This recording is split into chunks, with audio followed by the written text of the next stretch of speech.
Hello students, किरण आदि शिक्षा पर आपका स्वागत है। आशा करती हूँ कि आप सब लोग बहुत अच्छे होंगे और सारे ही अपने घरों में एकदम सुरक्षित होंगे। हम लोग एनसीईआरटी क्लास 9th का चैप्टर 6 कर रहे हैं, that is lines and angles, और इसकी एक्सरसाइज नंबर 6.1 हम कर चुके हैं और 6.2 के भी 2 क्वेश्चंस हमने लास्ट वीडियो में डिस्कस किए थे। अगर आपने वीडियो नहीं देखी है तो आप प्लेलिस्ट में जाके उनको देख सकते हैं। आज हम थर्ड क्वेश्चन डिस्कस करेंगे और इसके आगे के कुछ क्वेश्चंस भी। तो देखते हैं कि थर्ड क्वेश्चन में क्या है। इसमें इन फिगर, यहाँ पर आपको एक फिगर दिखाई दे रही होगी, इसमें 2 पैरेलल लाइंस गिवन है। मैं ऐसे ही आपको क्वेश्चन को समझा देती हूँ। 2 पैरेलल लाइंस गिवन है, A B is parallel to C D, और ई एफ एक लाइन है जो कि परपेंडिकुलर है सी डी पर, ठीक है। तो यानी कि ये एंगल जो है F E D that is equals to 90 degree, और एक एंगल इसमें और गिवन है जी ई डी, ये वाला एंगल इसमें गिवन है, ये 126 डिग्री है, ठीक है। तो अब आपको इसमें कुछ एंगल्स फाइंड करने हैं। कौन कौन से एंगल फाइंड करने हैं आपको? एक तो फाइंड करना है ए G E, this angle A G ई आपको फाइंड करना है। इसको थोड़ा सा लिखने में इजी हो तो इसलिए बार बार ए जी ई ना लिखना पड़े, मैं इसको एंगल 1 लिख देती हूँ। और फिर फाइंड करना है आपको जी ई एफ, यानी कि ये 2, ये वाला एंगल फाइंड करना है जी ई एफ, और फिर फाइंड करना है आपको एफ जी ई, ठीक है। आपको फाइंड करना है एफ जी ई, तो ये वाला एंगल भी आपको फाइंड करना है, एफ जी ई आपको फाइंड करना है। इसको मैं एंगल 3 कह देती हूँ। तो अब देखिए कि हम कैसे फाइंड करेंगे। सबसे पहले वैसे तो हम कोई सा भी एंगल, लेकिन 1 हमारा, देखिए अगर थोड़ी देर के लिए आप इस लाइन को भूल जाइए, परपेंडिकुलर वाली लाइन को भूल जाइए, तो ए बी और सी डी 2 पैरेलल लाइंस हैं, और जी ई अगर आप देखेंगे तो जी ई एक ट्रांसवर्सल है। तो जो ये वाला एंगल है और ये वाला एंगल है, तो ये इंटीरियर अपोजिट एंगल्स हैं जो कि इक्वल होते हैं। तो ए जी ई जो होगा वो किसके इक्वल हो जाएगा? जी ई डी के इक्वल हो जाएगा, और कितना हो जाएगा? 126 डिग्री, ठीक है। तो हम इसको कैसे लिखेंगे? हम लिखेंगे angle A G E is equals to angle G E D and is equals to 126 degree, यानी कि एंगल ए जी, यहाँ पर ये भी लिख दीजिए, कारण इसका इंटीरियर अपोजिट एंगल्स, या अल्टरनेट भी लिख सकते हैं। तो ये, तो इसका मतलब एंगल ए जी ई जो आ गया वो आ गया 126 डिग्री। तो पहली प्रॉब्लम तो हमारी सॉल्व हो गई, ये आ गया 126 डिग्री, ठीक है। अब हम निकालेंगे ये वाला एंगल, एंगल 2। तो देखिए एंगल, ये एंगल प्लस ये एंगल मिला के 126 डिग्री है, ठीक है। यानी कि जी ई एफ और एफ ई डी, क्योंकि यहाँ पर परपेंडिकुलर है तो ये 90 डिग्री होगा। तो हम लिखेंगे angle G E F plus angle F E D, ये मिला के है 126 डिग्री, ठीक है। क्योंकि जी ई डी जो पूरा है वो 2 एंगल्स का सम है, एंगल 2 का और इस एंगल का, ठीक है, एफ ई डी का। तो इसकी जगह ये तो आपको निकालना ही है, जी ई एफ, इसकी जगह आप रख देंगे 90 degree is equals to 126 degree.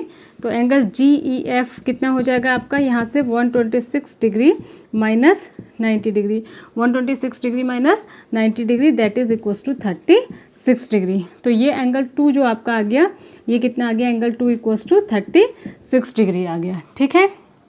अब हमारे पास सिर्फ एक एंगल बचा, और वो एंगल कौन सा बचा? एंगल 3। तो एंगल 3 हम कैसे निकाल सकते हैं? अगर हमको ये पता चल जाए ये कितना है, तो ये और ये अल्टरनेट है, तो एंगल 3 हमको पता लग जाएगा। तो हम कैसे पता करेंगे? इसको निकालने के बहुत से तरीके हो सकते हैं। चाहे तो आप इन तीनों का सम जो है 180 करके लीनियर पेयर से भी निकाल सकते हैं, तभी भी आ जाएगा, या फिर इन दोनों का सम भी क्या होता है? 180 होता है। तो हम लिखेंगे सीन्स, क्योंकि angle A G E plus angle G ई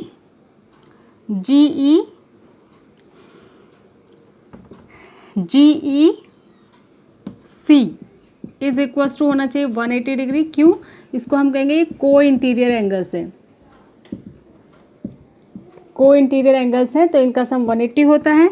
और ये कितना है? 126 डिग्री है, ये हमको नहीं पता, तो इक्वल्स टू 180 डिग्री। तो यहाँ से एंगल जी ई निकाल लेंगे आप, G E C, angle G E C is equals to 180 degree minus 126 degree equals to 54 degree. तो ये वाला एंगल कितना आ गया, 54 डिग्री आ गया ये एंगल, और ये जितना है उतना ही ये भी होगा, क्योंकि मैंने आपको बताया था जब दो पैरेलल लाइंस को एक थर्ड लाइन कट करती है तो ये जो होते हैं इंटीरियर अपोजिट एंगल्स इक्वल होते हैं। तो ठीक है, तो हम कहेंगे जो एंगल FGE होगा, FGE जो होगा वो भी एंगल AGE के ही इक्वल होगा, और कितना होगा, 54 डिग्री। तो इस तरीके से आप जो है in figure if PQ is parallel to ST, this is the sign of parallel. ठीक है, ये पैरेलल का साइन होता है। PQ is parallel to ST and angle PQR is equals to 110 degree. ठीक है, और angle RST is equals to 130 degree. तो आपको बोल रहा है कि find angle QRS, find angle QRS, angle QRS आपको फाइंड करना है। ठीक है, तो देखिए आप कैसे करेंगे, फिगर में इसका बना देती हूँ। इस तरीके से बना हुआ है ये, और ये मोस्ट इम्पॉर्टेंट लिख लीजिए इसको फॉर एग्ज़ाम, अधिकतर पूछा जाता है, फेवरेट क्वेश्चन है ये एग्जामिनर्स का पूछने के लिए। 130 डिग्री।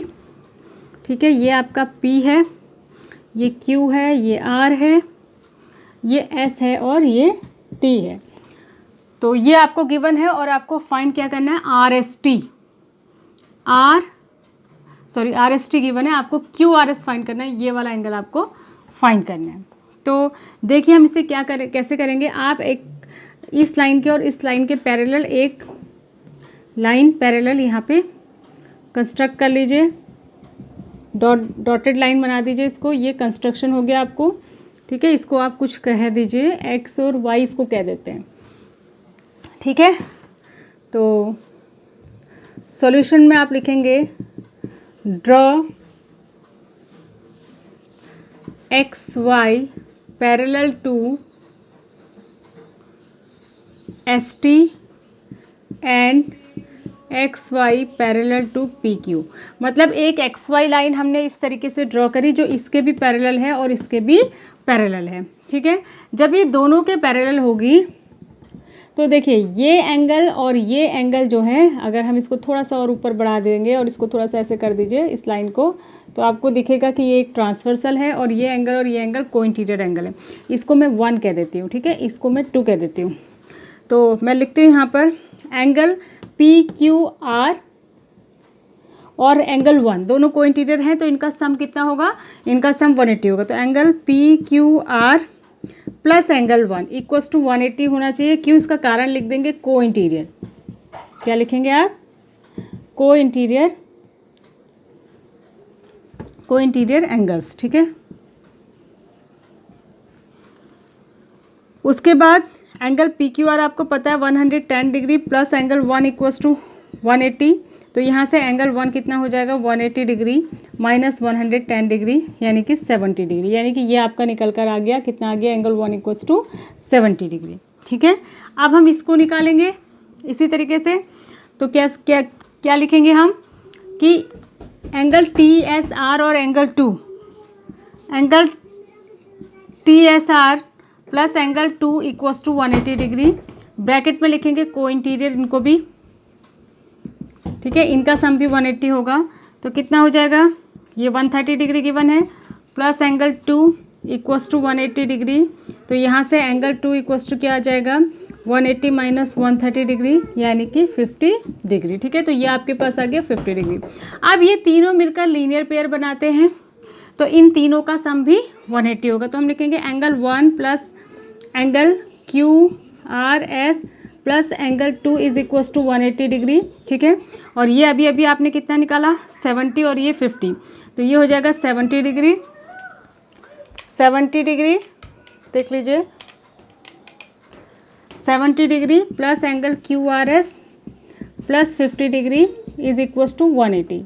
ठीक है। तो ये कितना हो जाएगा, angle Q R S is equal to हो जाएगा 70 50 120 हो जाएगा, और ये 180 में से आप इधर ले जाके माइनस कर देंगे तो ये आ जाएगा आपका 60 डिग्री। तो ये आंसर आ गया आपका 60 डिग्री। तो इस तरीके से आप इस क्वेश्चन को कर लेंगे। आई होप कि आप इसको समझे होंगे।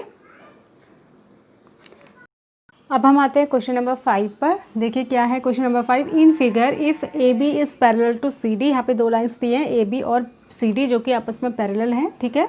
और angle A P Q, this angle A P Q, this angle is equal to 50 degree, और angle P R D this angle is 127 degree, 127 degree. तो आपको x और y जो दो एंगल्स हैं ये आपको फाइंड करने हैं। तो देखिए कैसे करेंगे, बहुत आसान है। ये वाला जो एंगल है और ये वाला जो एंगल है तो आपको सीधे दिख रहा होगा। थोड़ी देर के लिए अगर आप इस लाइन को भूल जाएं तो ए बी और सी डी पैरेलल हैं और ये ट्रांसवर्सल है, तो ये जो है इंटीरियर अपोजिट एंगल है, ये इक्वल होंगे। तो आप इसको कैसे लिखेंगे, तो आप ये तो सीधे लिख देंगे कि एंगल x जो होगा वो एंगल ए पी क्यू के इक्वल होगा। क्यों होगा, 50 डिग्री ही होगा। क्यों होगा, ये इंटीरियर अपोजिट एंगल्स हैं, इंटीरियर अपोजिट एंगल्स, ठीक है। तो एंगल x इक्वल्स टू तो 50 ही हो गया, और ये वाला एंगल और ये वाला एंगल ये भी अल्टरनेट एंगल्स हैं, यानी इंटीरियर अपोजिट हैं, या अल्टरनेट भी कह सकते हैं, ठीक है। तो ये भी इक्वल है, यानी कि angle A P Q plus angle y is equals to है एंगल पी आर डी। ये भी इंटीरियर अपोजिट एंगल्स या अल्टरनेट भी कह सकते हैं, इंटीरियर अपोजिट एंगल्स हैं, ठीक है।